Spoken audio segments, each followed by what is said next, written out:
A legendary weekend in the Lou. PGA Tour champions compete in the Stifel Charity Classic, presented by Compliance Solutions, September 4th through 7th. And see O.A.R. Perform live with your Friday ticket. Visit StifelCharityClassic.com today.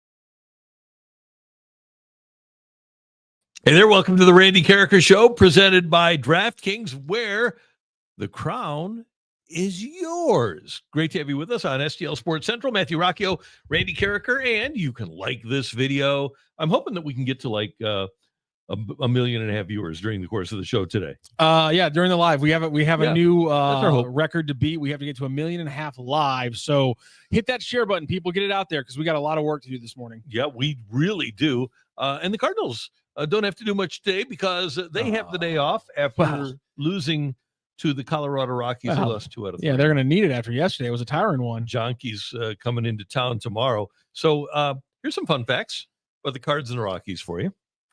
Colorado 3-0 against they're 6-33 in series. Colorado is this year.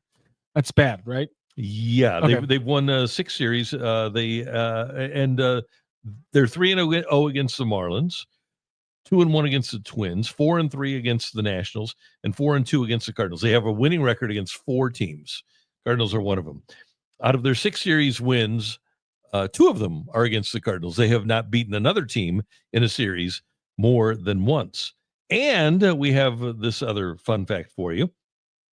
There are 9 teams that have not lost to the Rockies this year. A third of the league, if you include Colorado, 10 of the 30 teams, 9 of them are 37-0 against Colorado. You've got the Dodgers, Phillies, Red Sox, Cubs, Tigers, Royals, Mets, Rangers, and Blue Jays all combined to go 37-0 against the Rockies.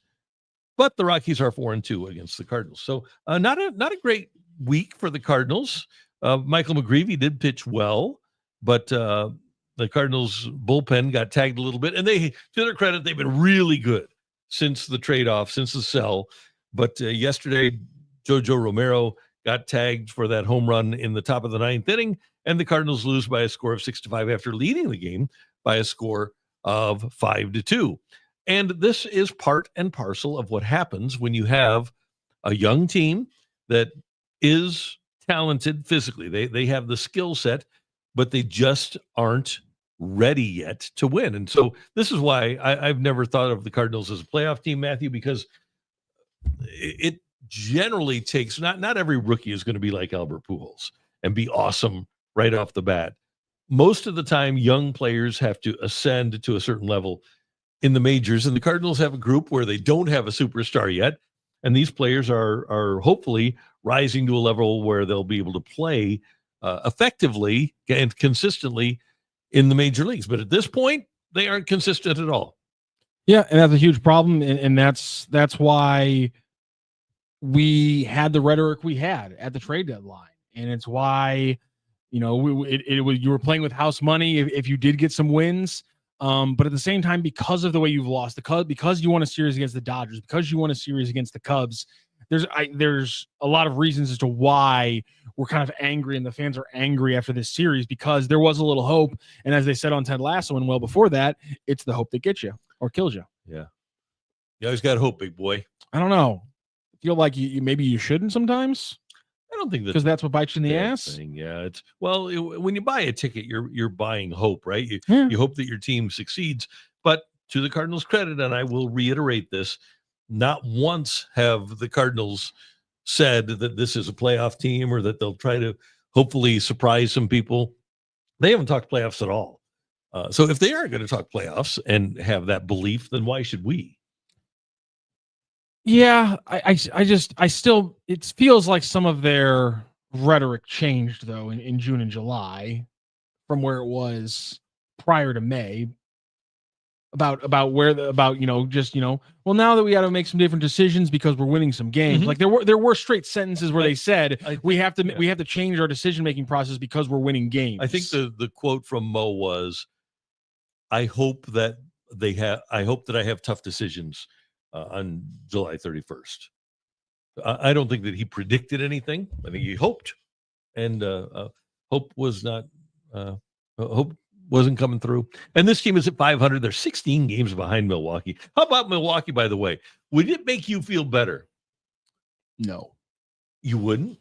Okay, so your team, let's say the Cardinals were... You just left me a gap. Yeah. Okay, so where they are right now, which is what, 61 and 61 or something like that? 61 and 62? They're or at they 500. They're even 61 and 61, I think. Okay.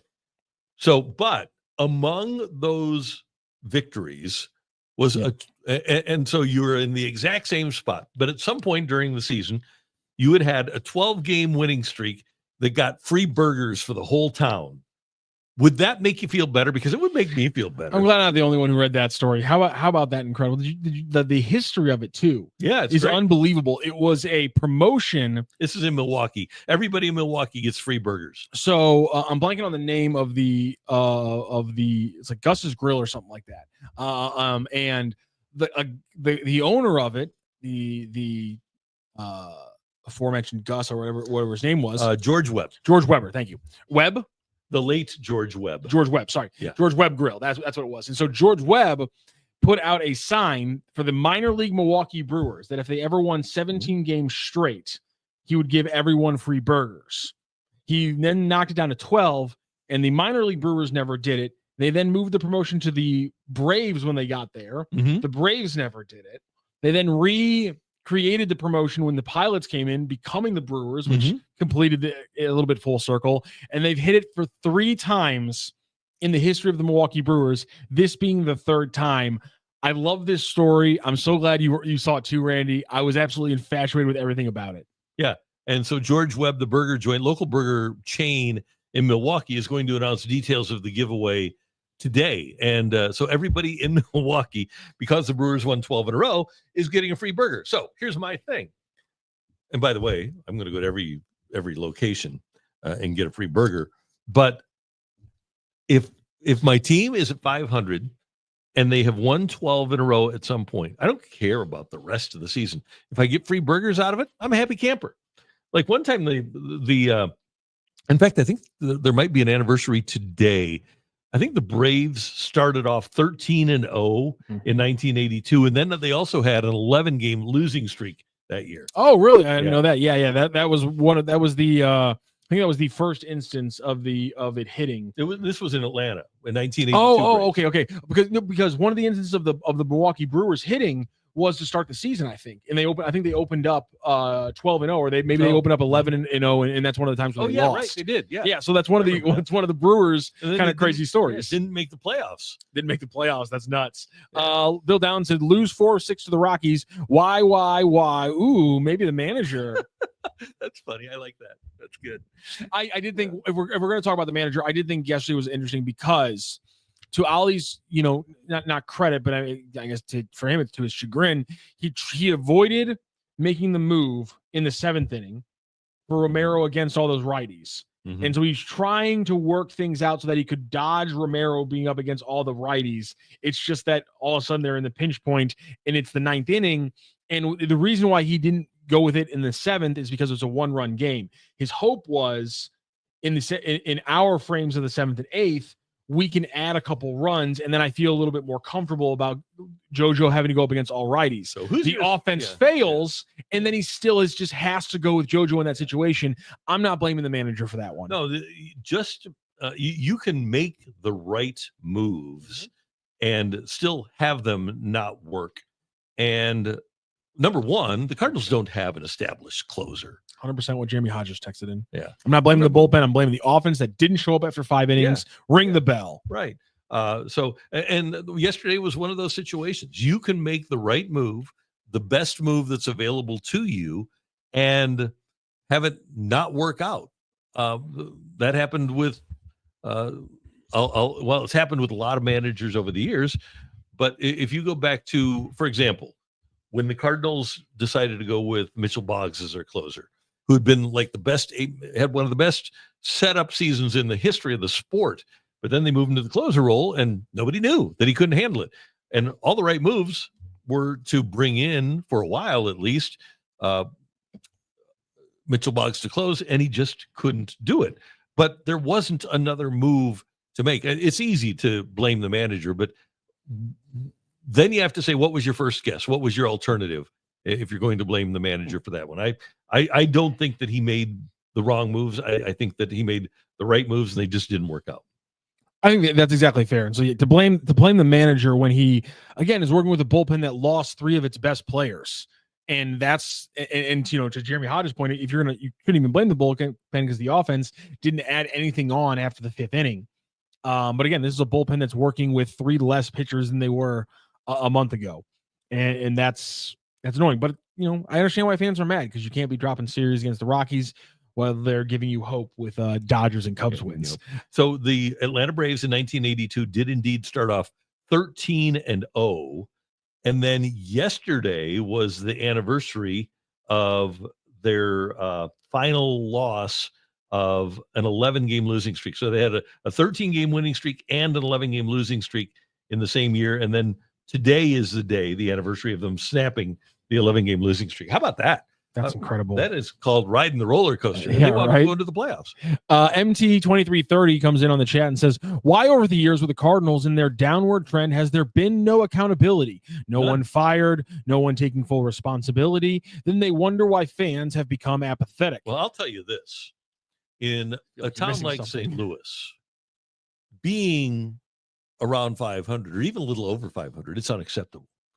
And so we have heads roll when that happens, and people do get fired.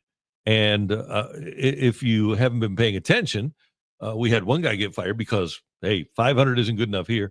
And then the next guy got fired because of philosophical differences.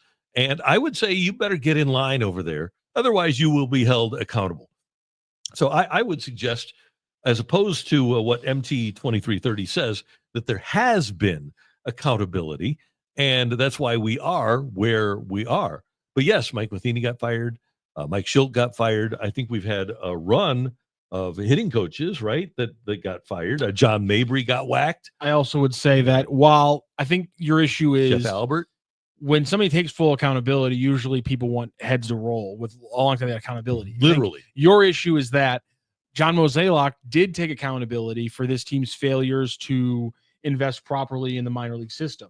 The thing is that he did that in his 17th year of employment with the team while they already knew when he was going to leave. And so making that head roll wasn't going to be an option from this team. So like he did take accountability. It's just that he did it in when his final contract had been signed, and he's like, I'm going to be here for the last 2 years. So and we criticized them saying, you're going to let the guy who screwed everything up be the one who fixed it.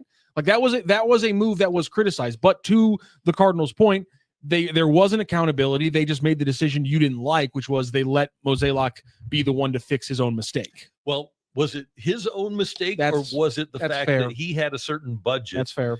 And he really did have to make a choice. He misallocated.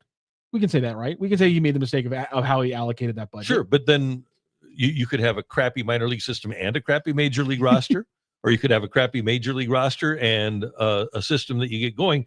But there was a finite amount of money available to sustain the system and win at the major league level. And he understood the charge to be to do everything you could to win at the major league level.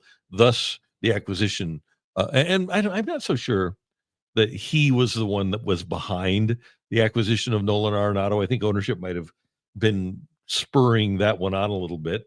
But he did go, and even though it didn't work out, spent the money on Gray, Lynn, and obviously gave the extension to Michaelis and Gibson. So had the old starting pitching. So it had the major league team, a veteran group that made a lot of money, and that caused them to not have as many minor league coaches, which is a real problem when you have like a minor leaguer that has played third base in his entire life and has never played the outfield. And then you say, well, we're we're going to move you to right field, but then you don't coach him up, and he basically has to coach himself and get reps out there. It doesn't work very well. And I think the Cardinals know that now. And I wonder, well, I guess we don't have to wonder. The major league payroll is not going to be what it was.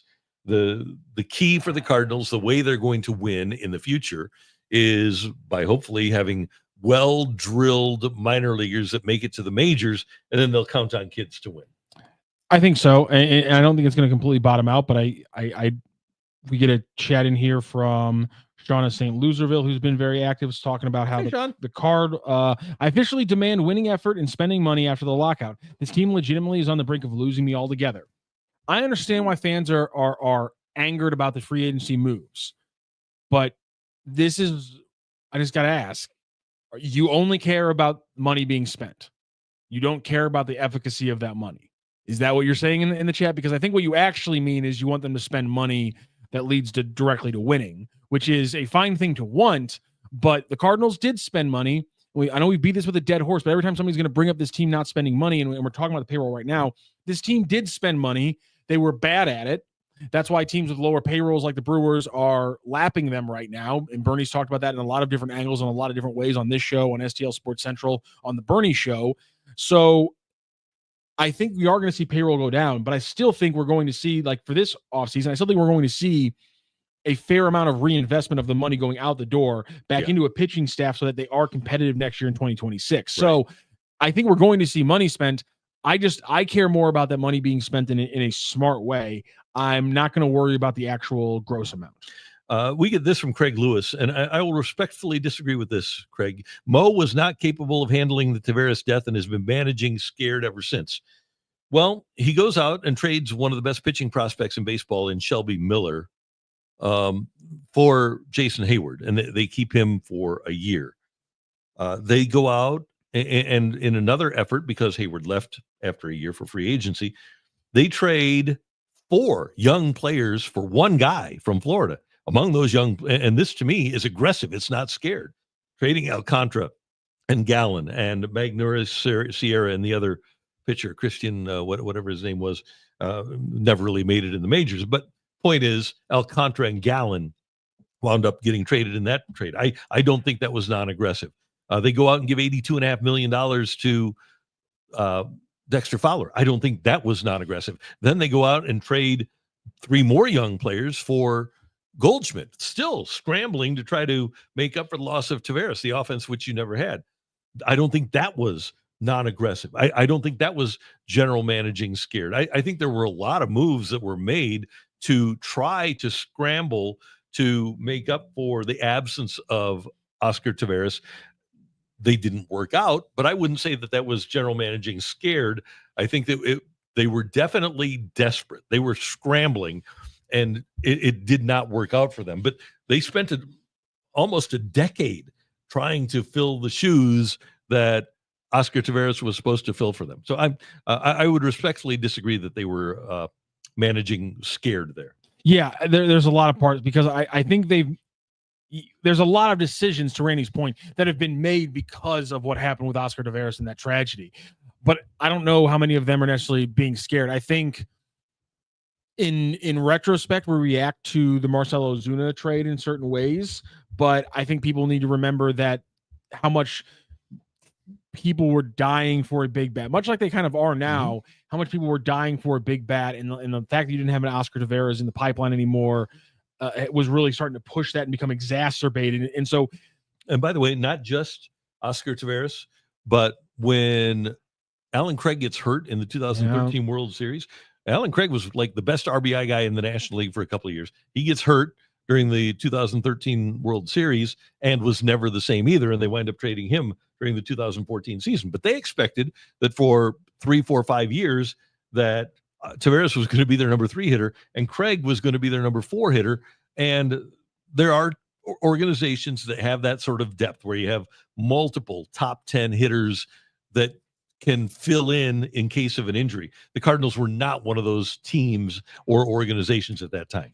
Yeah, and like the move for Ozuna, I don't think that was a scared move. In fact, I think that was one of the last time the Cardinals were aggressive. I think you could argue that moves that there was maybe a causality going back to the Taveras thing, but I think there's other moves that they made because of Taveras, that those moves might be the things that actually kind of affected how Mozeliak deals with things. But I don't think it's directly connected to the Taveras tragedy. I think it's more of the moves that they made to scramble around that then caused them to think, oh, we can't be reactionary. But the problem is there's lines between, being proactive, being reactive, and being reactionary. And they went from being reactionary and they said, we have to course correct here. And unfortunately that course correct took them to, not being proactive. It kind of ruined that ability for them to think. And now they said, well, you just have to wait till things happen and be reactive. And that's where things kind of have fallen apart. And by the way, they got lucky when Jason Hayward didn't accept their 10-year, $200 million offer,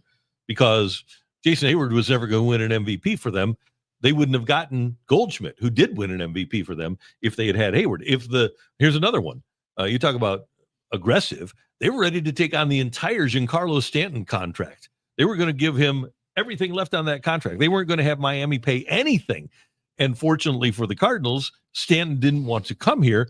But that's another one that would have blocked this franchise if that aggressive move would have occurred. What does Manhattan have that the Central West End doesn't? Well, his final four teams were the four teams that have been in the were the Final Four in baseball last year. That year, it was the Cubs. Let's see, the Yankees, Astros, Cubs. Who Dodgers? Dodgers, yeah. It's literally those were the four teams that Stanton said he would go to. I don't think it had as much to do with the cities as it did with winning. Happens to be most people's list of the top four cities in America. He turned down San Francisco. He did. That's true. Yeah, they had a you're good right. form too. You're right. That's a good point. Yeah. Where's the accountability now? No one right now is being held accountability for anything. If there was accountability, we wouldn't be dealing with the same crap we're dealing with right now. Thank you, Christian Howell. You're right. You're not completely wrong. It's just that you're just ignoring the context of the situation, which is you're dealing with a guy at the very end of his run that for the first 15 years has been very successful. So does he get more benefit of the doubt? Does he get more leash? Does he get more leeway and power than a guy in his fifth year as a GM who doesn't have 2 rings? Yeah, but we have to deal with the reality of the context you're dealing with. I understand why it makes you mad, but this is why when Mo says I screwed up, why he still had a job and was the guy who then said, I'm gonna solve it. All right, I'm going to ask you a couple of questions here. You pay attention. You do. Who are the new general manager and manager of the Rangers? I don't know off the top of my head. Well, somebody should have been held accountable. They have the same record as the Cardinals. Who are the new general manager and manager of the Royals?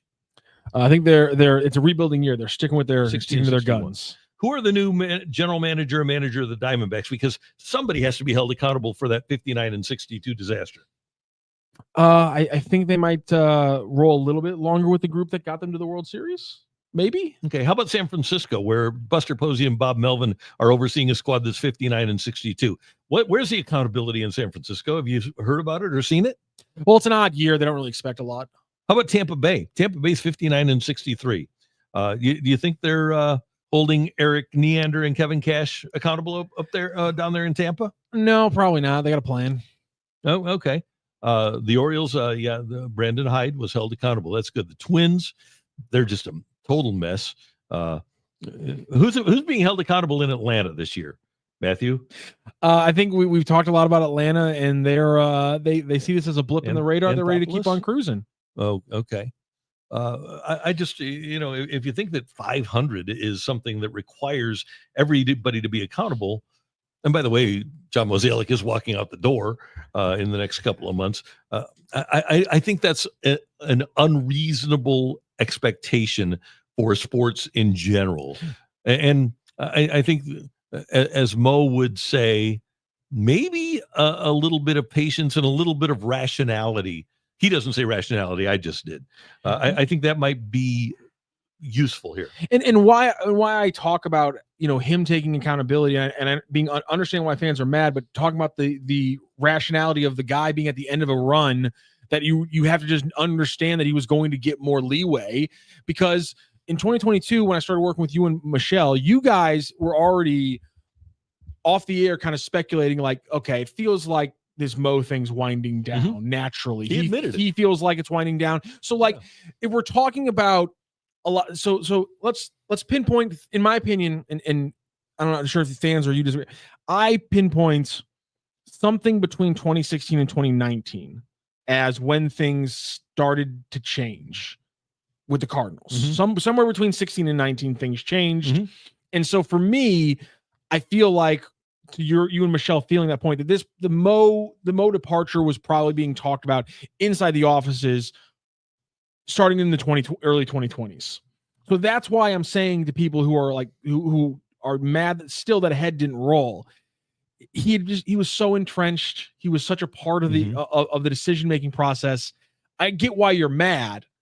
I'm just trying to talk you off the ledge a little bit as to why you got to move on a little bit, because it was an odd move to keep rolling with him. It was an odd move to do the transition this year from some perspectives that we talked about yesterday. You bring in Heim, you tell him this is what you're doing the first years you're here, focus entirely on that. And while that still might be a confusing and odd optical thing from people outside, I do understand that point from the Cardinals' perspective. But I do understand also why fans and people like Buster Olney think it's weird that they've soft-shoed the transition the way they have. Well, and if you want to talk about money, they didn't want to really pay somebody to not work for them. That's big. Miles Michaelis is learning that. I don't think it was nonsensical for them. I do love a lot of this, and thank you very much for the chats. We love to have you here. Randy, you should be held accountable. You have access. No doubt about it. I am part of the problem. The fact that the Cardinals have not been to the NLCS since 2019, I should be held. Well, look at what 101 did. They held me accountable, didn't they? I mean, they did. That's why I'm here. Aaron Dobson, who cares about the other teams? I'm glad you're happy, Randy, with mediocrity. Well, see, here's the thing. I try to be, again, rational about this. This is a very young team that doesn't have an established star. And yes, they are epically mediocre right now. But did I expect this team to win a World Series? No. The team never told me to expect them to win a World Series. The team never told me that they should win. I have watched baseball for a long time. I knew this team wasn't good. They weren't good enough to win a World Series. And I also have been around long enough and understand that the dynamics of the sport have changed dramatically. The Cardinals, back in the day, used to be able to compete on a level with a team like the Dodgers under the Frank McCourt ownership, where they could get stars. But a couple of things have happened. Number one, the big market teams have exerted their power to generate even more revenue. So a team like the Cardinals, their revenues aren't as high as the Dodgers payroll is. So they need to find a way to compete in a different manner. And that means that they have to draft and develop until there is a cost certainty among all teams and there is a salary cap. As long as the Dodgers can spend more on payroll than the Cardinals make, the Dodgers are going to be able to spend more. And by the way, they're smart. They do make mistakes with contracts, but they also are smart in the way that they spend the big money that they spend. So that is one part of it. The other part of this is that it's ridiculous to not consider the other teams when you are, in my opinion, the Cardinals are just one franchise. If you don't consider what the other team, and this is one of the problems the Cardinals had, by the way, for years. They didn't look at what other teams did. Cardinals went from 1996, when they brought in Tony La Russa as a guy with power and a voice in the organization, to 2024, when they brought in Chaim Bloom from another organization to tell them what they were doing wrong and why they had been passed up. They went from 96 to 24, focusing only on themselves, promoting from within, getting people from outside of Major League Baseball, not having an understanding of why they were falling behind other franchises in terms of developing talent. So they were not looking at other teams. And that's a problem. If you aren't looking at your competition, whatever line of business you're in, then you're screwing yourself. And so that's why I look at other teams and care about what other teams are doing. I think that's a very good explanation for why you should maybe pay attention to what the other teams are doing, because it does matter. You're playing in the same sandbox as them. That's who we have to compare against, especially as the sport continues to change. Can I respond to King's Echo here? Of course, get after it. Which King's Echo? He's been Randy, very active. Do you not agree we need major change? Therefore, Marmol God, must be released. I think major change is happening here. You don't see Kyle Gibson on this roster. You don't see Lance Lynn on this roster. You don't see Ryan Helsley on this roster. You don't see Paul Goldschmidt on this roster. You will not see Nolan Arenado on this roster. It's a young group that is, the Cardinals won't say it, but it's going to be kind of a rebuilding scenario for them. It is a rebuilding, and they've already reached the bottom, and they're on the way up. Here's my thing about Ollie Marmol. I think because you aren't happy with Ollie because of association with John Mozeliak, I think that's the reason he'll be out. But I think if you look at, if you watch the games and you see the way that they have been managed this year and see the way that individual players have improved this year, I would think that as what I hope is a rational baseball observer, I think that Ollie Marmol has done a good job of managing this particular team. As a matter of fact, most people around baseball are shocked that they're at 500. That being said, I think the guilt by association from a business standpoint with John Mozeliak is probably, I won't say probably, it might cause Marmol to get fired. I think there might be optics issues rather than actual managerial performance issues that cause him to not be here. And stop telling me Marmol is a good manager, because he is not by a long shot. King's Echo, give me a couple of examples of where Ollie Marmol has lost the Cardinals games because of his management this year. And then we can start that conversation. Just a couple of specific examples. I'll use an old Slats line. Give me two and I'll assume there's 100. But just give me your examples of specific managerial moves that have cost the Cardinal games. That's it. That sounded like Bob Ramsey doing his Slats impression. How about that? Pot him down, Mookie. That sounded exactly like Rammer's impression. It's like you doing Rammer doing him. Yeah. Bill Downton, it is not a Mo thing for me with Ollie and what development so many have stepped back. Ollie Marmol was actually part of the Cardinals system. He was their high A manager when they were turning out good players and better players. So again, when you go back to that group that was in the 2011, 2013 World Series, he was actually part of that development group. So at the minor league level, he did develop guys. And now you're getting guys that aren't as polished, aren't as ready to win when they enter pro ball as he did when he was there. Still waiting. They knew Helsley was probably hurt. Okay. So they knew Helsley was probably hurt. Okay. So this is going back to the Philly playoff game. Oh, okay. So they knew he was probably hurt, but he may or may not have been. I would have liked if they would have known a little bit more conclusively than that if it were me, but hey. He may probably be where I don't know. Yeah, I don't like that at all. Could be if he were there. That is something you can yell about if you're a fan. I'll give you that one. Nick Jensen, this team isn't going to be good again next year. Why remove a manager on the last year of a deal with a crap team? Just write it all out. What is going to happen? Well, I think all you need to focus on there is manager on the last year of a deal. And we don't know what Hein Bloom wants. Yeah. Right? What if he has a guy that is ready to be the guy? Right? Hold on here. The guy that so there is a guy that I've heard that his name is Craig Albarnez. He's the associate manager, bench coach of the Guardians.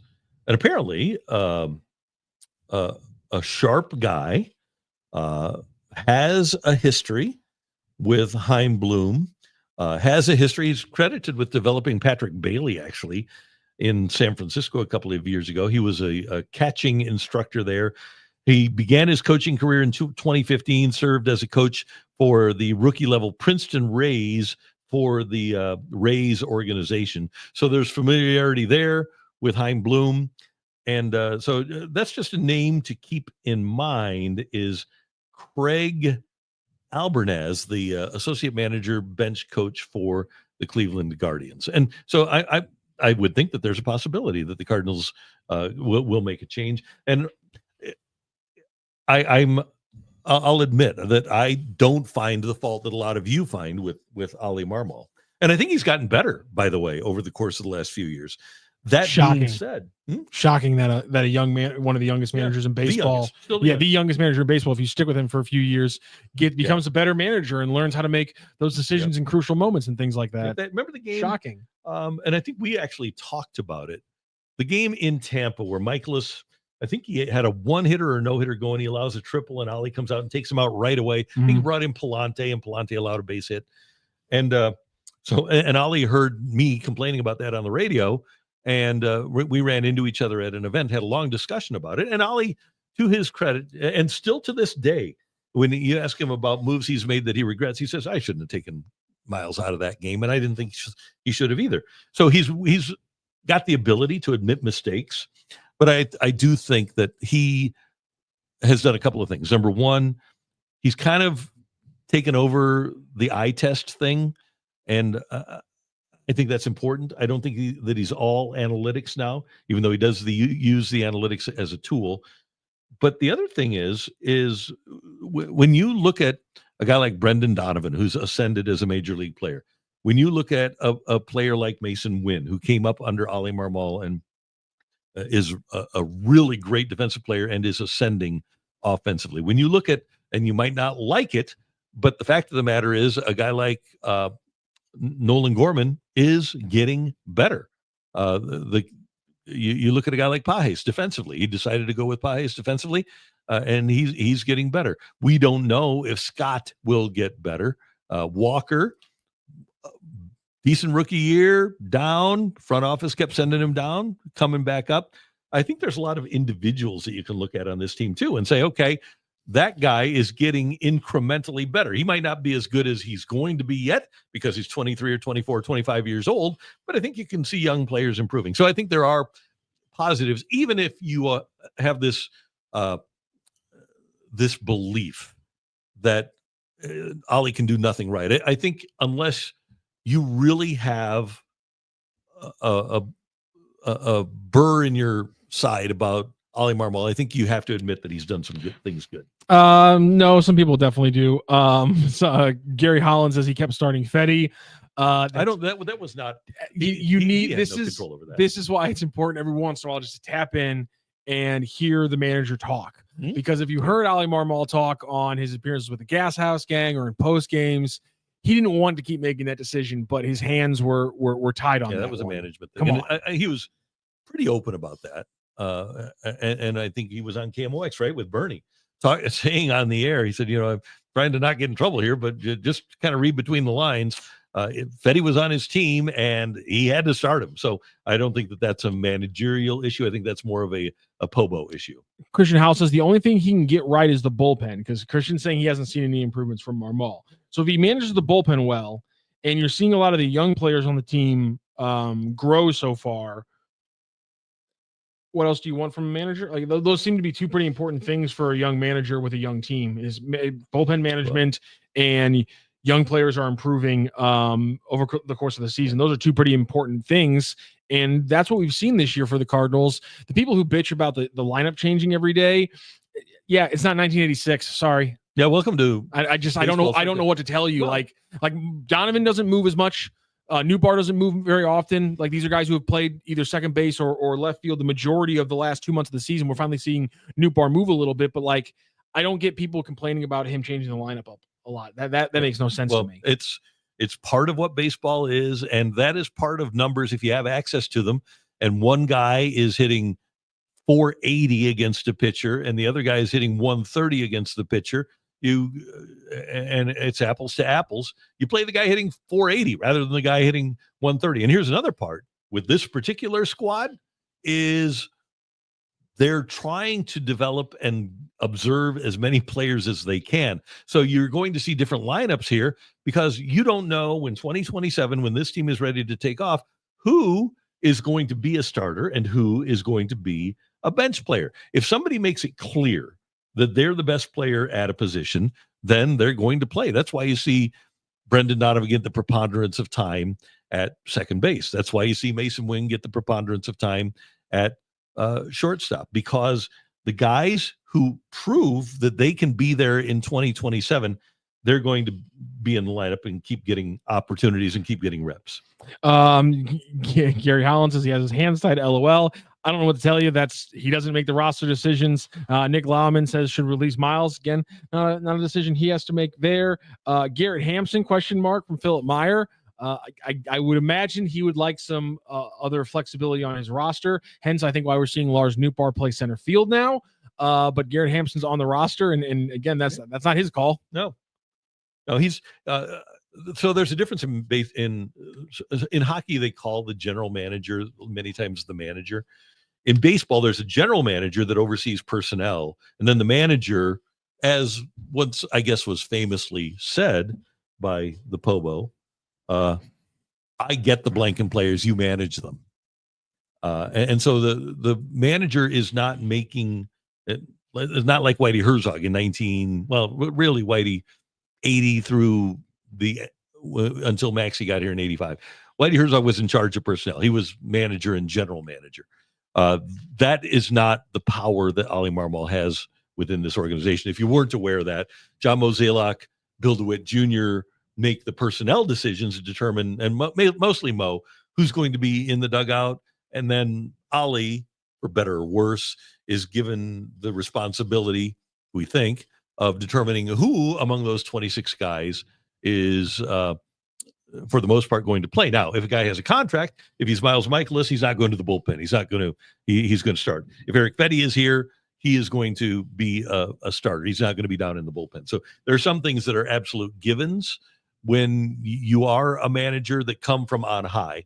But the bottom line here, and so if you are chatting in saying that Ollie is, you don't like the personnel decisions that he's not making the personnel decisions. That's just the point I want to make for you. Jay says, is it illegal for Scott to hit leadoff?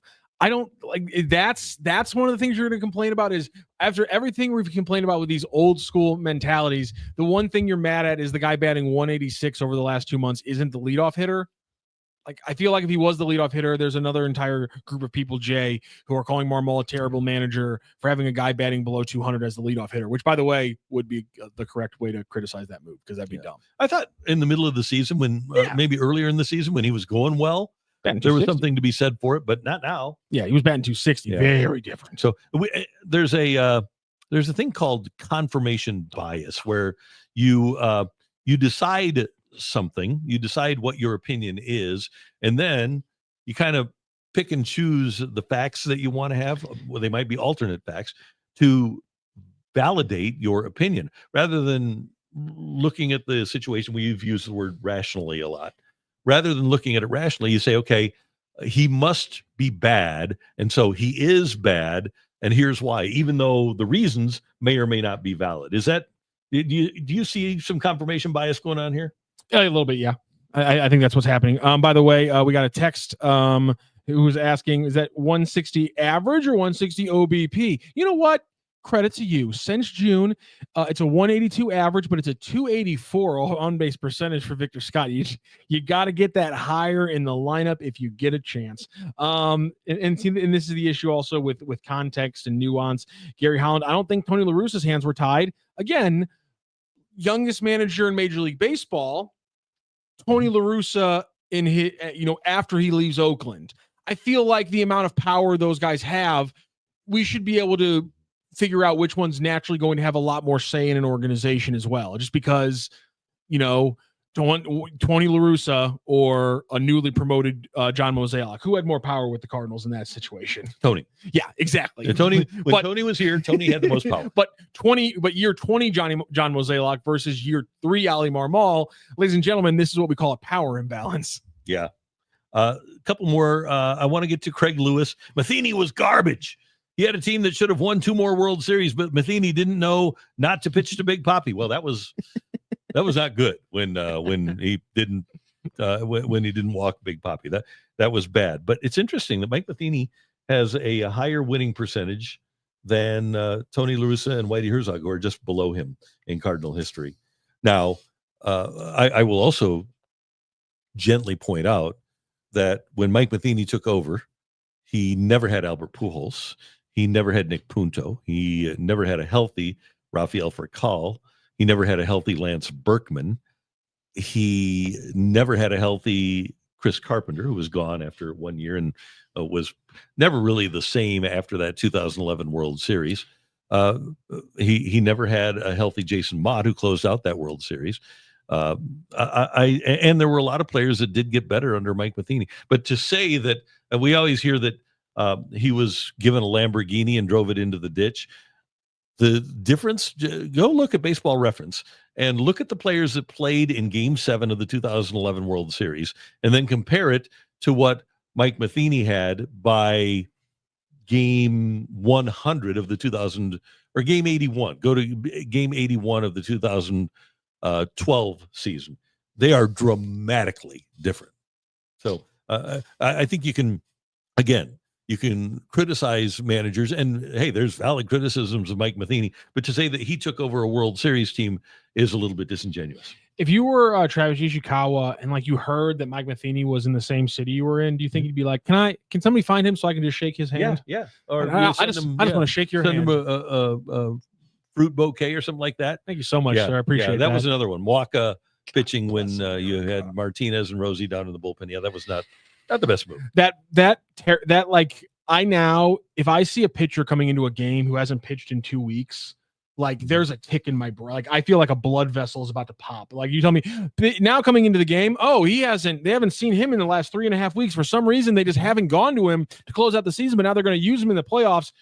A blood vessel in my neck would pop if I ever hear that again by a baseball broadcaster. What the hell was going on? Treehouse and Cardinals need to bring in as many minds outside the organization as possible. No more promoting from within unless it's the players. Well, that's why you have Larry Day here from Cleveland as your farm director. That's why you have Matt Pierpont here as your pitching director from outside the organization.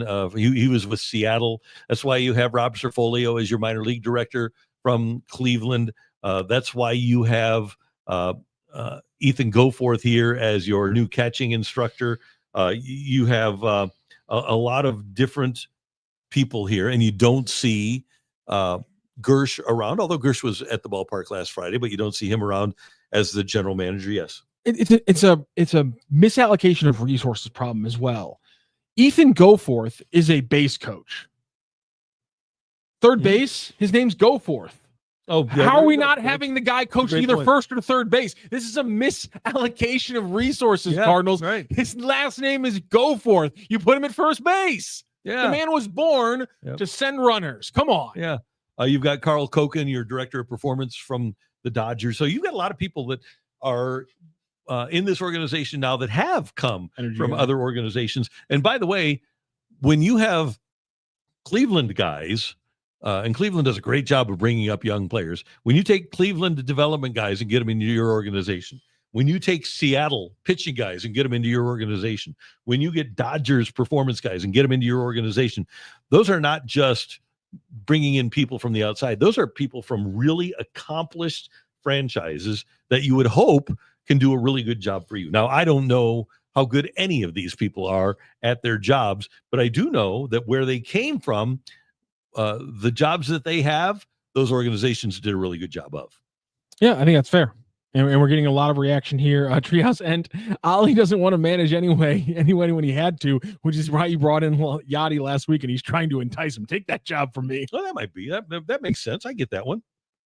So I like that angle because a lot of people were trying to say that Yachty's coming in to take the job, and I like Bernie being like, guys, they're close friends. That's what's happening here. I did not think about the idea that Ollie's like, Yachty, I don't want to be here. Yeah. Can you take this from me? I didn't think about that. But I just don't think that if you're the Cardinals and you are mad about a young team and the way that a manager is managing, why do you want to bring in somebody with no managerial experience whatsoever? That'd be a bad move. Well, except in, obviously, he doesn't have extensive managerial experience. He did manage in the World Baseball Classic. You talked about earlier about confirmation bias. Can we talk about maybe an inability to have perspective because this is your team. This is the team you want to focus on, and you don't care about other teams, so maybe you lose a little bit of perspective. Sean of St. Louisville, we have a track record of center fielders who are all glove and no bat. Oh, really? I feel like there might be other fan bases who have a similar complaint. Also, I bet there's a lot of guys out there who are being like, our catcher and our shortstop, great defensive guys, but they're never the offensive player you want them to be. I feel like see Jim Edmonds play. Did you watch Willie McGee play? Are you aware of the history of Curt Flood? Did you watch Ray Langford play? I think he's talking about in the last 10, 15 years. Okay. But my point is that it's one of the three defensive positions up the middle of the field that is stereotypically has that issue. I feel like there's a lot of teams in Major League Baseball that if you ask their fans over the last 10 years, are you happy with the offensive production you've gotten out of center field, shortstop, and catcher? The majority of times the fan base is probably going to have two of those three spots be like, no, it's been a bunch of guys who can play defense but couldn't hit anything. I just feel like you're not getting the 10,000 foot view of things, and you're focusing too hard in on just what's wrong with your team, which is completely fair. It's reasonable, but this is why it's useful sometimes to just take the wide gap. You're not wrong that there's been a lot of issues with finding an all-around player at center field. The point is, though, is that a lot of teams in baseball have that issue, and it's why we talk about a guy like Mason Wynn with so much plaudits, because when you have a guy who is arguably, both John Denton and Derek Gould did recent articles on this, arguably one of, if not the best defenders in the entire league, having an above average bat just makes him so valuable. And the Cardinals have not had that kind of player at center field, but those players are hard to find. Yeah. They are. Not everybody, but most teams are looking for that guy that can be Jim Edmonds, Ken Griffey, Bernie Williams. The reason that we can name them off the top of our head so quickly is because there are so few of them. And oh, by the way, Willie McGee won an MVP. He had 353 for the Cardinals in 1985. He drove in 80. No, he drove in more runs than that. But he had another year, 87, where he drove in 105. I think he did drive in 82 runs in 1985. Willie McGee was a really good hitter. Damn. So for you to say that Willie was not a good offensive player, I think is a little bit. Well, you aren't paying attention. 18 triples that year. Yeah, in 1982. That's insane. That is just nasty work. Bill Downton, if it's a runaway year, then let's play all 25 and under. Well, aside from Brendan Donovan, and now with if you play Gorman at 30, he's 25. You play, and Contreras is playing. Sorry. He's got the contract and he's productive, so he's playing. But Mason Wynn is 23. I think Victor Scott is 23, maybe 24. Jordan Walker is 25. Burleson is 26, but I'm going to continue to play him. Newt Barr's 28, not getting as much run now. Pajes is young. So they're pretty close to playing those guys, and then you just don't have young pitchers. And last week we were talking about Quinn Mathews. Quinn Mathews goes 3 innings last night for Memphis, and Quinn Mathews is just too inconsistent. And I love Quinn Mathews. I want him to be here. But last night he goes 3 innings, 6 hits, allowed 3 runs. He walked 3, struck out 7 in a 14-5 win over Charlotte, and he's just not efficient enough at this point. He's still finding his way at the age of 24. And eventually he'll get here. But I don't think with the starting rotation, at this point, it makes sense to pitch all your 25 and younger guys. Yeah, and a lot of them have been hurt. And we're getting Topher Rocks asking the question, when are you guys going to talk about Mo's comments on JJ? Well, as we're talking about Quinn Mathews, that was also wrapped up into those comments. Well, let's actually do that right now. And I have on the screen right now the quote from John Mozeliak. Let's make sure you can see. Can we get a better? There's a better screen that we can see both me and Randy at the same time. You don't really need to see me, but still. This was Cardinals President of Baseball Operations John Mozeliak on 101 ESPN's The Morning After yesterday morning. Ultimately, that will be a discussion we have to participate in, speaking about using JJ Wetherholt and Quinn Mathews in September. Ultimately, that will be a discussion we have to participate in, but it's not their protection year. I think it's not necessarily in the best interest of the organization to do that, even though it may be fun and exciting. But you're not forced to put them on the roster in the offseason, so that's something that should definitely be part of the equation. Randy Karraker, your thoughts on John Mozeliak, as we reported yesterday, but now the full quote in front of you, talking about the 40-man roster and not being forced to put Mathews and Wetherholt on the roster, and that being definitely part of the equation, and saying that even though it may be fun and exciting, it may not necessarily be in the best interest of the organization to make that move. Well, it's not their protection year, but it might be their promotion year. And by the way, Mathews is a different case than Wetherholt. I think within that clubhouse and within the coaches' offices and maybe even within the manager's office, they do want to see him. Now, in regards to protecting players for the Rule 5, Wetherholt is going to be a star. When you get to 3 years down the road, you aren't going to worry about whether or not you're going to protect JJ Wetherholt. If you're worried about the 40-man, I can live without Michael Ciani. If Michael Ciani isn't protected during this winter and he goes in the Rule 5, more power to the team that took him. Matt Koperniak can live without him. Garrett Hampson, I can live without him. Jose Fermin, I can live without him. I could buy out Arenado. I can live without him. Anthony Veneziano, he just came from Miami. You can find another Anthony Veneziano during the offseason. I can live without him. Can I live without Chris Roycroft? Yeah, I can live without him. Tekoa Roby, he just had Tommy John. If somebody takes him in Rule 5, more power to him. Sem Robertse, I can live without him. These are all players on the 40-man right now that I can live without, that I can remove from the 40-man roster. Rodri Munoz, I don't know. I can live without him. If he goes somewhere else, great. John King, he's left-handed, great. He doesn't get any left-handers out. I can live without him. Right? I mean, I'm just being real here. Ryan Fernandez, Jorge Alcala. I can live without all of those guys. Didn't know who he was 2 weeks ago. Right. I can take those guys off of my 40-man, and I get that you're concerned because you love them and you brought them into the organization. I have a little bit more, as Matthew would call it, a little bit more of a 10,000-foot view of this, and I am concerned about other teams and looking at other teams. I'm not worried about those guys taking those guys in Rule 5. Yeah, it's such a weird move. Craig Lewis, guess what team gives their young players runway or playing them through the downs? Don't look at the screen, but guess. Guess what he's talking about. What team gives their young players runway? And plays them through the down parts? The Doyers. He also says the Milwaukee Brewers. Oh, yeah, they do. Yeah. Yep. That's a great point. They're doing pretty well, aren't they? Yeah. I mean, the Dodgers brought up their number one prospect, and he got hurt the other night. But, it's the way you have to do business now. And, I mean, the Dodgers. What's that? Let me just. I just got to boil down to the words he used here because I want to use the words he used. Okay. I think it's not necessarily in the best interest of the organization to do that.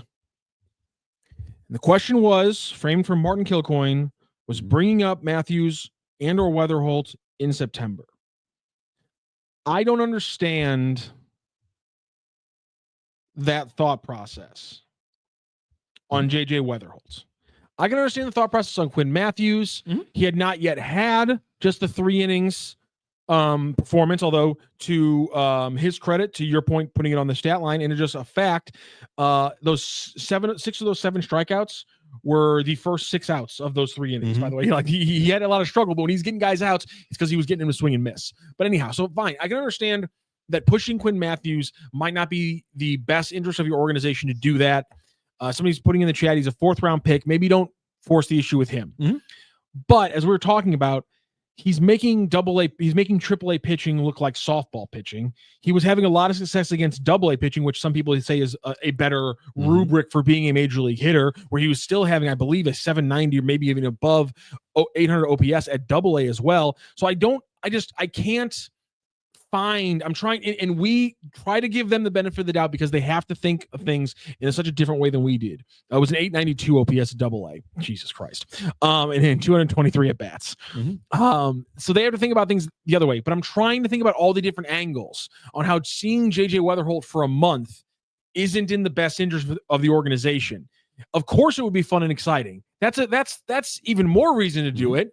And I know that's not the only reason to do it, but I cannot think of any reason not to do it, Randy. I'm blanking legitimately on this one. I got nothing. So maybe they're thinking, okay, maybe they are scared of what they did with Walker, which are completely different scenarios because Jordan Walker was a high school player that came out during the pandemic. JJ Wetherholt could have been the first pick in the draft from college, played 3 years of college ball, different scenarios altogether. So you don't have to put them on the roster in the offseason. Who cares? Because you know what? If you're doing things right, he's going to be on the roster on opening day next year. So and that's right? To your point, Keith Adams and multiple people, I apologize for interrupting, but we get into all these chats who are saying, and for some reason, I believe Mo likes to screw around with player service time. I'm just saying, to your point, how can this be a service time thing when it would be unbelievable if JJ Wetherholt isn't on this team out of spring training next year. And here's another service time thing. If you call up a player at the end of this year and he winds up being rookie of the year next year, or finishing in the top 3 in MVP voting in his first 3 years, like Corbin Carroll did for Arizona, you get a draft pick, a first-round draft pick out of that. It can be a major positive that offsets any financial issues that you have to deal with down the road. And by the way, this guy should be good enough that he's one of the guys that you give an extension to if you're a good organization. I just don't understand the reasoning. The only logical reasoning I have is that he's not yet at 100 at-bats in AAA. If you tell me he hasn't faced adversity in AAA and we want to see him deal with adversity at AAA before he gets here, I can understand that. But I don't understand talking about 40-man and you're not forced to put him on the roster. I don't think that should play any role whatsoever in the Cardinals' decision to either keep Wetherholt down or bring him up. It should be all based on performance and evaluation. Skywalker 1982, I just can't imagine Bloom isn't the one making this decision. Listen, I don't think it is, but I guess we'll know if Wetherholt is off the Major League roster until June. If it takes until the first week of June for JJ Wetherholt to play for the 2026 Cardinals, I'll have to come back and eat some crow and agree with you on this one, Skywalker, because that would tell you that this would be part of it, because then it would be a service time thing. I just don't know how with, 75, more at bats at AAA, if JJ Wetherholt's still hitting like this, and then you give him spring, if he hits in spring, you can't not have him on the Major League roster to start the year. Well, one of the reasons that Chaim Bloom has not spoken to the media publicly is that he's quite deferential and respectful of the person that does have the title. I'm on the other end of the spectrum. I would be shocked if Bloom did have the ability to call up JJ Wetherholt right now and make a roster decision. I agree with you there too. So yes, we are. We spin everything. We are. I don't know how we're spinning this one. We're the spin doctors. Is that the Spin Doctors? I don't know the Spin Doctors discography well enough. I'm just impressed that you pulled off a Spin Doctors reference. It probably isn't a Spin Doctor movie, but how we spin the media, how we spin everything is astounding. I thank you, first of all, because I don't have a PR background. I'm a broadcaster. Ooh, I want to get this one up. I do like the fact that you are astounded by how good we are. We appreciate that. Timo Rensorts says, let Wetherholt dip his toes in the pool. Nothing wrong with a little experience before the end of the season. Agreed. 100%. I think there is value, kind of like what we saw several years ago with Nason Wynn. There's value to going on a major league road trip, to seeing the major league hotels, to facing the major league pitching, to being in the major league clubhouse and getting comfortable with your future teammates. All of that is positive. There's no doubt about it. And that's another reason that I would like to see them have Wetherholt here. And you know what? If it makes things more difficult for the manager, so be it. I don't think the manager would be upset by having a talented player on his team. For Farrar Anwar and King's Echo say that was Third Eye Blind, Semi-Charmed Kind of Life. I didn't even catch the lyric there. That's impressive. Yeah, that is Semi-Charmed Kind of Life. Good job. Yeah. So I did not catch that at all. You guys are good. What band? Yeah, what band did I say? I thought you thought it was Spin Doctors. Spin Doctors. What are the Spin Doctors? What's their Spin Doctors big hit was? What is the big Spin Doctors hit? Two Princes. Is that the big one? Oh no. Oh, King's Echo is a musician. Thank you, sir. Thanks for being a part of the show. Awards and nominations. That's very short. They were nominated for their Grammy nomination is Two Princes. Yeah, that's the song by Spin Doctors, Two Princes. Bubs, you think Mo will go to another organization after leaving the Cardinals? Then we get to bitch about him succeeding somewhere else. I don't think he will off the bat, but I wouldn't be surprised if he winds up with another organization. I think that he gets that it's just kind of run out here. And if somebody else makes a compelling offer, I could absolutely see that happening. The reason that he's the Pobo is because, ironically, let's see I think the Padres wanted to make him their president of baseball operations, and that's why he got promoted here, if I'm not mistaken. I believe that's what that was the Padres. Uncle Ted, JJ is a power-hitting lefty bat with wheels. Cardinals are about to ride Leahy, Gray, Wetherholt to a World Series this year? No, Uncle Ted, the issue is he's not coming up this year. So how are they going to do that? Next year, I also would really doubt that. Yeah. So, I don't think they're ready for that. Hey, we want you to know that there is a legendary event coming up here in St. Louis. It's a legendary weekend. It's the Stifel Charity Classic presented by Compliance Solutions, September 4th through 7th at historic Norwood Hills Country Club. You can watch PGA Tour champions tee it up and compete. And some of the names that you're going to see are Y.E. Yang, Bernhard Langer, Stuart Sink, Justin Leonard, Chris DeMarco, Darren Clark, and more. It's really a great weekend. I've been to each of the formerly Ascension Charity Classics, now the Stifel Charity Classic, and they do everything right there. You'll love it. You'll enjoy a live performance by music sensation O.A.R. at Friday's community concert event presented by CarShield. Tickets start at just $20. Kids, military veterans, and first responders get in free.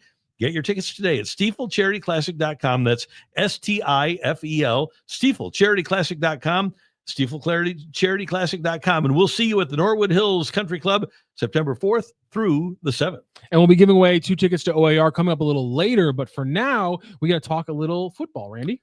We are looking forward to that. The SEC season is almost upon us. As a matter of fact, 2 weeks from today, Mizzou will open up their season, and we're looking forward to that. And we're looking forward to an SEC season that is covered by Hanna Barton of Southeast Sports Fans, and they're a partner of ours. And there's Hannah right there joining us on the Randy Karraker Show. Good morning, Hannah. How you doing?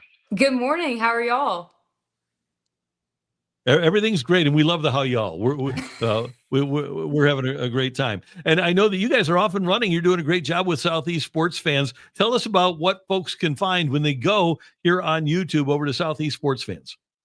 Absolutely. Well, super excited. Kind of think about taking St. Louis Sports Central and then just plopping it right in the middle of the SEC. And that's essentially what we're up and running doing. So if you go to our YouTube channel right now, we're tackling team previews. So we're about halfway through the SEC, lots of teams to get in, previewing each SEC team, myself and Brendan Schaefer, along with Kylie Hansen, just taking a look at what to expect in terms of who's coming back for these teams, what coaches are on the hot seat, especially also looking at, the numbers and the sports books and that kind of thing. And so we've been tackling those, and we've also got special guests from when we were at SEC Media Days a few weeks ago that have been joining us. And so, yeah, lots of exciting content to come. But right now, those team previews are what you can find on our YouTube. And the preview's up right now. You got Texas, Georgia, Auburn, and Ole Miss up right now. And obviously, Texas and Georgia represent the 2 highest ranked teams in the SEC in the preseason top 25. Texas, first time ever they pull off that number 1 ranking. Why do you think this year was finally the year that Texas got that number 1 ranking? Is it just the Arch Manning effect? What does everyone have to expect from the Longhorns this year? I think Arch Manning definitely doesn't hurt. I think having someone with that much buzz around quarterback, it is kind of astounding to me that someone that has yet to start in, an SEC season is supposed to be leading the helm of a team that's number 1. But think about teams like Alabama that we would see at the number 1 time and time again, where you just knew those quarterbacks were getting produced. And I think people have confidence in Arch Manning. I don't know if you guys know this, but he's got some relatives that are pretty successful in the sport of football. And so I think there's a lot being put on him, but also this Texas team was more than just a quarterback last year. I mean, their defense was absolutely outstanding, and they've continued to build upon that and are expected to have a really great defense this season. They lost a couple of their key weapons when it comes to the offense, but they've got some healthy players back in the backfield, especially about running back. And everyone that we've talked to about Texas has said that Arch Manning doesn't need to be this superstar. He essentially just needs to manage the offense and learn from any early errors And how he handles those errors is kind of going to be determining how Texas looks the rest of this season. Hey, Hannah, I know this is kind of a weird thing for the SEC, but is there a sleeper? I look at a team like LSU, and I know that Brian Kelly's always going to lose a game for them that they shouldn't lose, but they've got the quarterback returning. They've got some defensive players coming back. We know Blake Baker from here at Mizzou. They've got a good defensive coordinator. They've got a couple of offensive linemen returning. I kind of look at them as a sleeper. Do you have a team that among the group in the SEC that we really aren't looking at that might be flying under the radar? Well, I have my biased sleeper, and then I have my actual sleeper. So okay. I don't know if you can see behind me this Gamecock I think we can logo. guess. Yeah. But my biased sleeper is obviously going to be South Carolina, returning back with Lenora Sellers, who has been in the Heisman conversation. So that's the sleeper that's coming from my heart. But otherwise, I would agree with you on LSU. I think Garrett Nussmeier is going to be great this season. And I think Brian Kelly, one thing we know about him is he knows how to coach winning football teams, but he has yet to coach a national championship team. And so I think he's hungry for that. I think that whole team is hungry for that. So LSU, someone on my radar. Ole Miss, of course, you never know what you're going to get. They're kind of similar to an LSU where it takes 1 or 2 games that they lose to someone they're not supposed to, and they find themselves on the outskirts. I wouldn't necessarily classify Alabama as a sleeper because I kind of group Alabama in that top tier with Georgia and Texas. I've seen some people say Texas A&M. I just don't know if there's been enough from what we've seen from them. Honestly, and you guys are going to like this answer, I think Mizzou has a really good chance to do something special this season. I think Mizzou or South Carolina are kind of going to be 2 teams where it's either going to skyrocket to the top or they're just going to kind of fall off because both are coming off high expectations from last season.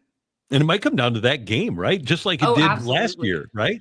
Yes. I think that game, Brennan and I have talked about that game is circled on both of our schedules because I think it's one that's going to tip the scales, especially depending on how the rest of the season goes for those 2 teams. And obviously, I'm not thrilled about the Gamecocks having to go to Columbia, Missouri. But yeah, it'll definitely be a close one. But I think I know who I'm pulling for in that game. That's fair. Speaking of the Missouri Tigers, we've talked a lot about the quarterback battle and the discussion around that. Obviously, maybe that factors into them not being ranked. But a lot of our conversations have been with people who are fairly close to the program, and so we got a little bit of black and gold glasses on. So from somebody covering the SEC, the 10,000-foot view. When you hear Drinkwitz make comments about how he hasn't seen a lot of separation in the quarterback battle, I read that, or fans read that, and they go, wow, Sam Horn and Zollers are showing a lot. But I think there's also the more cynical way to look at it, maybe the more honest way of saying that the issue is that Pribula isn't separating himself from those players. How do you view the Missouri Tigers and the fact that there isn't a starting quarterback yet? Similar to what you had mentioned with, does that mean Bo is not performing to what was initially expected? And I think it's those kind of things where sometimes these transfers come in, whether it's at quarterback or another position where they come from a big program like Bo did. And the expectation is like, oh, that's the secret sauce. This is the magic piece that was missing. But we forget that they're coming from schools that had a completely different style of play, a completely different program. When we had the chance to talk with Cole Kublik at SEC Media Days, he made a really good point about some of these transfers in the SEC, specifically these transfer quarterbacks, where, not only are they coming in and having to learn new football, they're having to learn where's the facility, where do I go to get treatment, where are my classes, where do I live, how do I get from one end of campus to the other. There's all these new things that when you transfer in, you're having to learn, that the football kind of gets put on the back burner when you first get there. And maybe that's what they're experiencing with him. He's got, 2 guys backing him up, one specifically that lives and breathes this Mizzou program, both football and baseball. And so I think it speaks to those backups and the depth, but I think more so it speaks to maybe Bo's not where they had wanted him to be at this point. But also you never want to knock down these backups that you might need to come in at any point. You never want them sitting there thinking, I can just put my feet up and it's not that close of a battle. It doesn't really matter. You want your second and third strings to be ready regardless. So that could just be a way of him keeping things close. Hannah, could the Florida Gators be a really legit team and still finish at 500? I can easily see them being really good. They have a great quarterback in Lagway, but I could also see them losing 6 games because their schedule is just so brutal. Yeah, Florida is one of those teams where they do have a tough schedule. I wouldn't say they have the most difficult schedule in the SEC. Unfortunately, when we were doing our previews, I think Mississippi State might have been dealt that, which, out of all teams in the SEC, they're the last team that needed the toughest schedule. But Florida definitely has a tough schedule, but it's Florida. That program kind of carries that legacy of playing tough games. They expect them to win. Florida fans don't care what the schedule looks like. Florida fans want to see this team winning. They want to see them fighting to be in that SEC championship. They want to see them beat Georgia. We know that. And do I think DJ Lagway could be the answer? Yes. But do I think injuries could maybe get in the way of that? Absolutely. You never want to have everything put on a quarterback, especially a young quarterback like DJ. I grew up in the state of Florida. I grew up around a lot of obnoxious Florida and Florida State fans. And so a part of me just kind of wants to write him off, but I think, again, they're that team that's in the middle, maybe middle upper tier, where if things go their way, it could go really, really well. If not, they fall under 500. And they could start 2-0 in non-conference, and they go to LSU for a night game, always tough. Then they go to Miami. Then they get number 1 Texas at home. Then they're at A&M, so they could easily be 2-4. Then they get Mississippi State, but then they have to play Georgia at home, go to Kentucky. Then you get Ole Miss and Tennessee before wrapping up with Florida State, and you never know what could happen in that game. So I'm like you. I don't feel sorry for them. But I think their schedule is intriguing. I think Florida could struggle. My question is, I'm looking at the schedules and really going back to last year, has the shine completely come off of Alabama from the Saban era? Is Kalen DeBoer completely working on kind of having to rebuild everyone's that aura that Alabama had? Is that, am I wrong in that feeling, or is that something that kind of took over a little bit SEC media days as well around Alabama? Oh, I would definitely agree that there's kind of this shining light that is hovering above the Alabama football program, and Kalen DeBoer is trying desperately to climb his way into that light. And for Alabama fans and for football fans in general to look at Alabama again and be like, oh yeah, that's Alabama football, not, oh yeah, like when Alabama had Nick Saban. I think he's definitely in a position where not only does he want to, but he has to live up to that standard again, because if there's anything about the University of Alabama is they're not going to tolerate having a mediocre football program. And, you may look at what Alabama did last season, just missing that college football playoff. And it's like, okay, maybe it's not mediocre. That's mediocre by Alabama standards. The fact that you did not make a college football playoff, especially when it was an expanded playoff, I mean, you might as well have had a losing season at that point. For Alabama fans. But here's the thing. Yeah, for Alabama fans. Yeah. If they start off 3-0, this guy will be 100 games over 500 at 116-16. Right now, he's 113-16 as a head coach. He would be 100 games over 500 if Alabama starts off 3-0, which is, I think, pretty likely. So I think that maybe a little bit of a benefit of the doubt. And granted, he's in the SEC now, where it just means more. But I wonder if he might really be that good. I think it was a great decision for him to bring in that OC from when he was at Washington. We know that they had success with Michael Penix and developing a quarterback and building a really strong team around a great quarterback. And, they're going to have someone different taking snaps this season. We've told it's Ty Simpson. And if him and this new OC can be able to put together what they did up in Washington, then I don't see any, again, it was his first season. And anytime it's your first season, especially in the SEC, you want to give them a little bit of grace. I think if he was at maybe almost any other program in the SEC other than Alabama, it would be like, okay, come on, guys, let's give him a couple seasons, because he has the record to speak for itself at his previous stops. But I think for Alabama fans, it's playoff or bust regardless.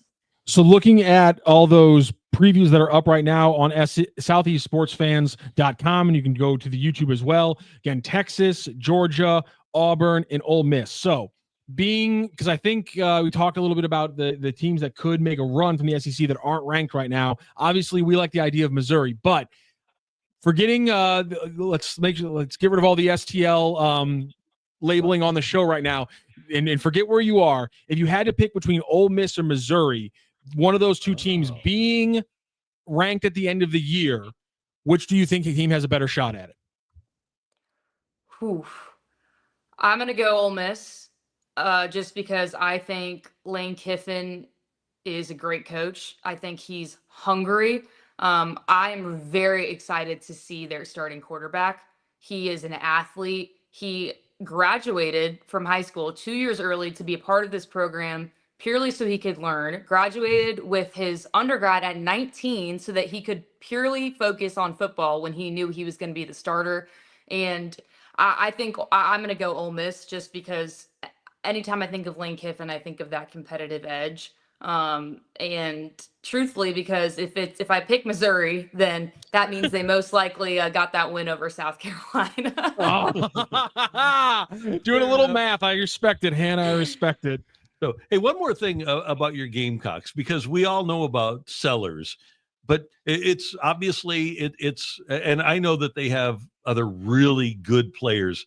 And I think sometimes we over-focus on the quarterback in football media. But who are some of the other guys that we should be keeping an eye on that are kind of draftable guys on South Carolina? On the offense, I would definitely say Nick Harbor. He is entering his third season.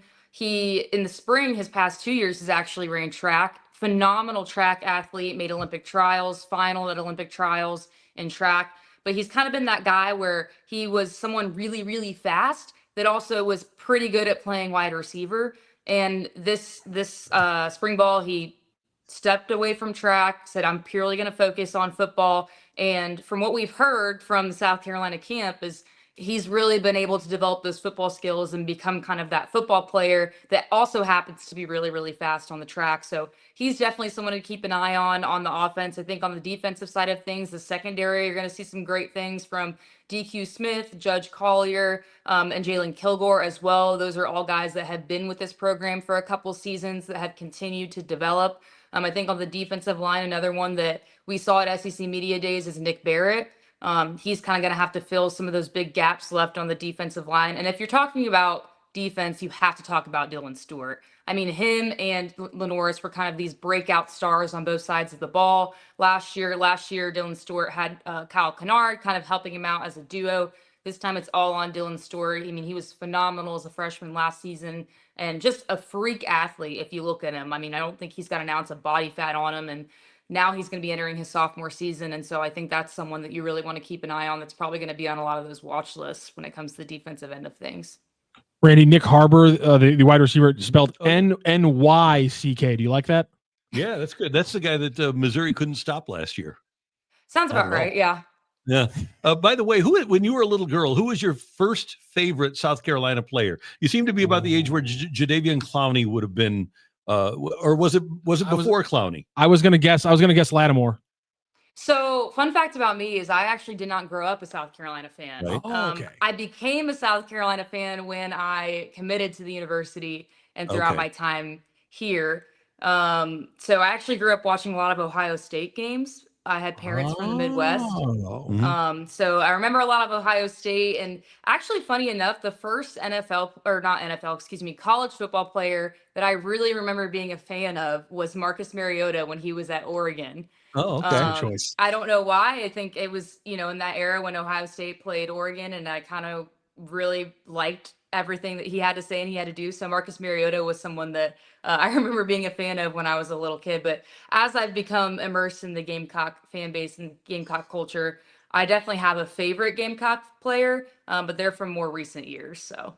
Okay, good. And we'll talk further and we'll find out who that is. And we look forward to what you have coming up. Who are the next teams you're going to do on Southeast Sports Fans?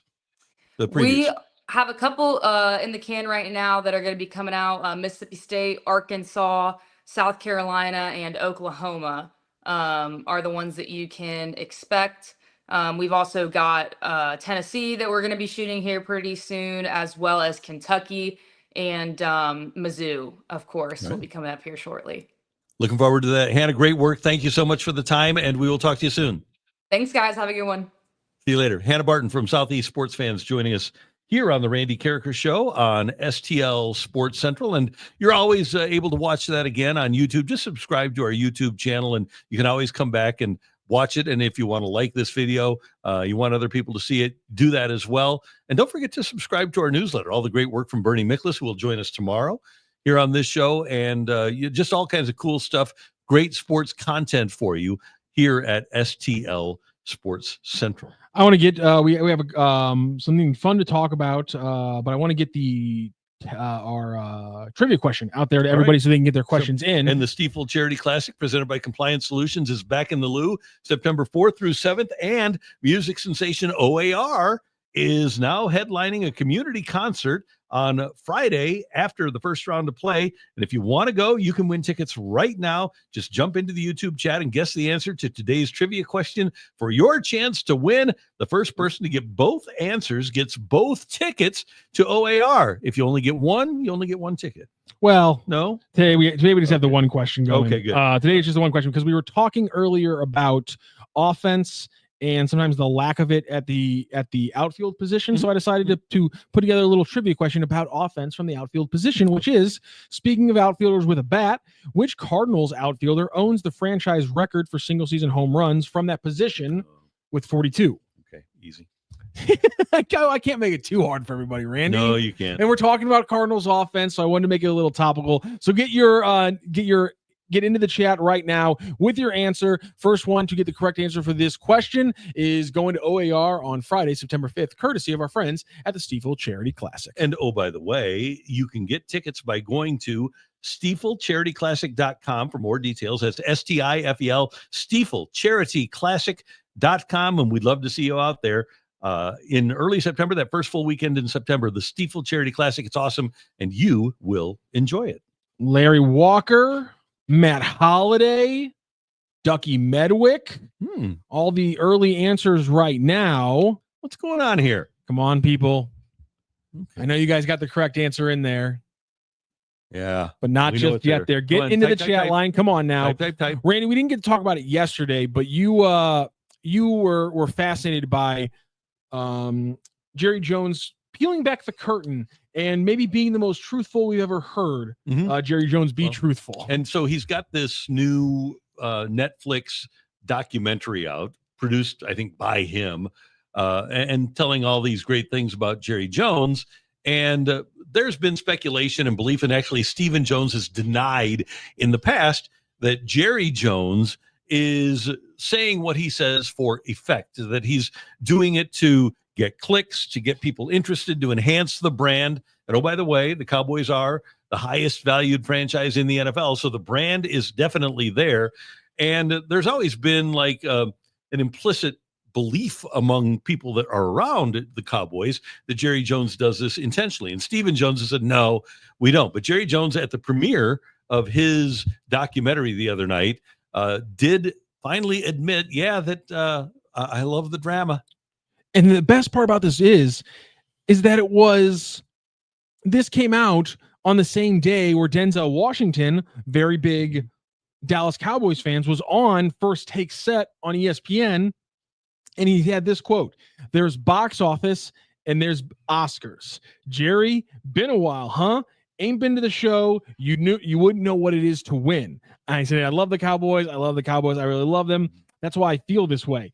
The Dallas Cowboys is a soap opera, 365 days a year, Jones said in his Netflix documentary, which is to be released. So the fact that Denzel Washington calls him on it, and then we get the exact audio of him just straight up admitting, this is, for me, this is more of a soap opera. This is box office, not Oscars. Oscars is winning the Super Bowl.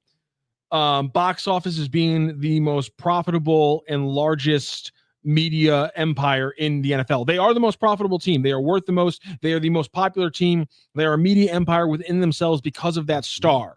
But to Denzel's point, not a lot of Oscars, not a lot of hardware coming for the Cowboys. If the Cowboys lose, all the better. The longer we go with St. Louis hosting an NFC championship game than Dallas, longer that goes, the more ridiculous it looks for Jerry Jones. But clearly, like he said, he doesn't care. When you walked into the Patriots facility when Bill Belichick was the coach, as much disdain as I had for them cheating, there's a sign up that said, "Do your job." And your job was to basically do what it took to win a football game. With the Rams here in St. Louis under Dick Vermeil, when they won the Super Bowl, Dick Vermeil would consistently say, "Hey, The main thing is the main thing. Yes, we're in the entertainment business.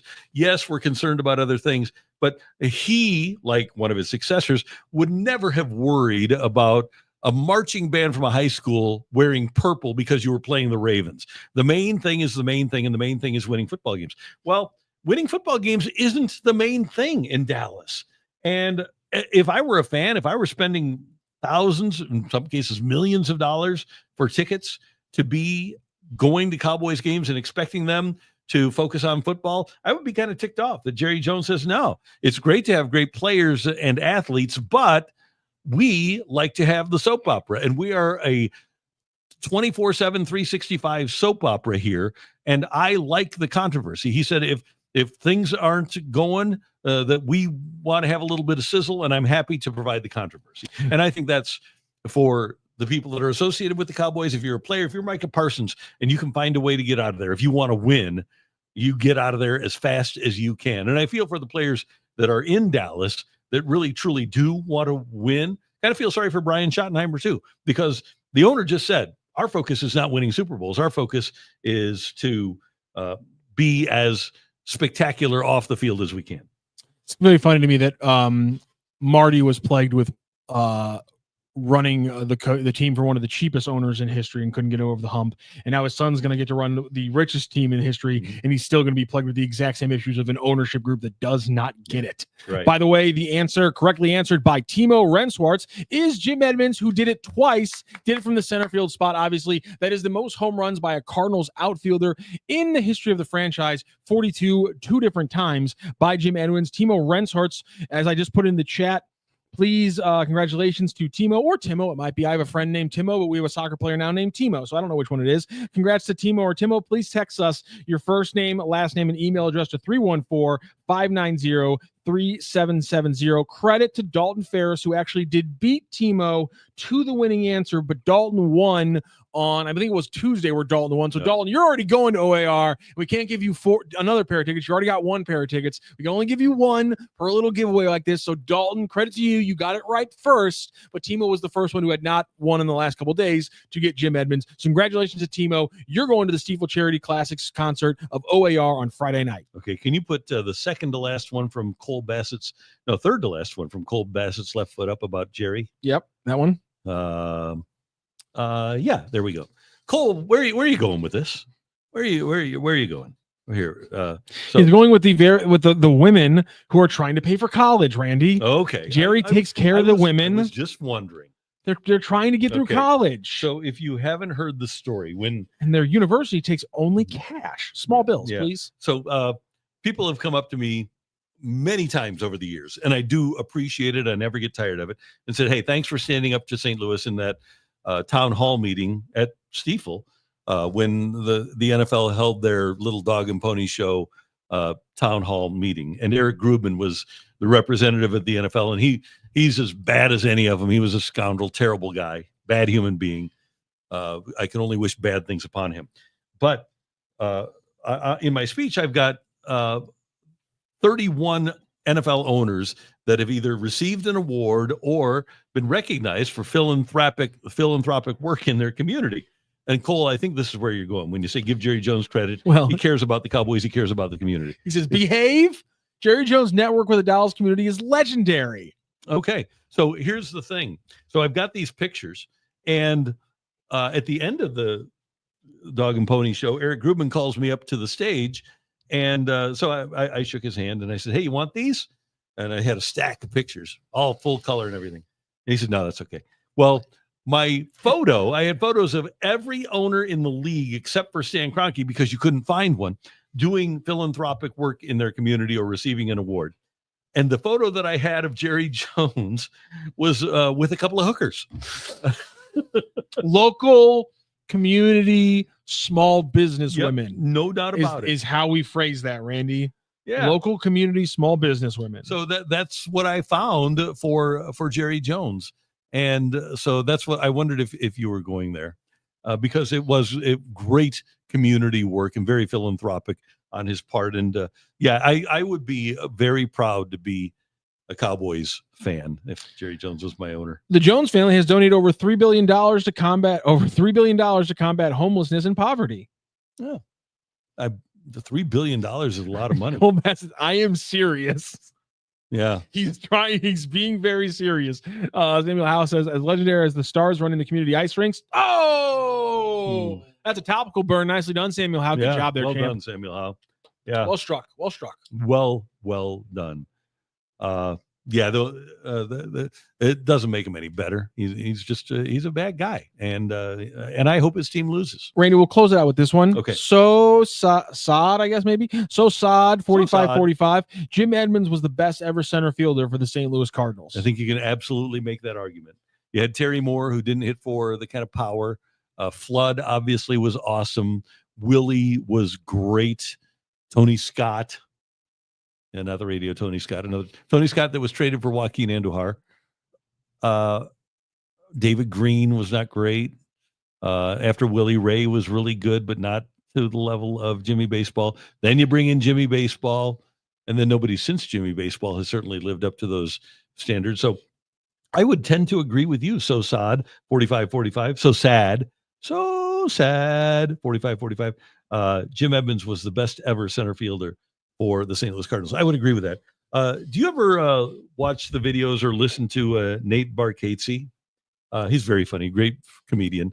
And I love Nate. I was listening yesterday on Sirius XM, their Comedy Central radio, and it was a little skit about him, about how when their first baby is born, they're telling him that don't shake the baby, like he said. And we never even really thought about that until you brought it up. So with my kids, I don't know why I just came up with this.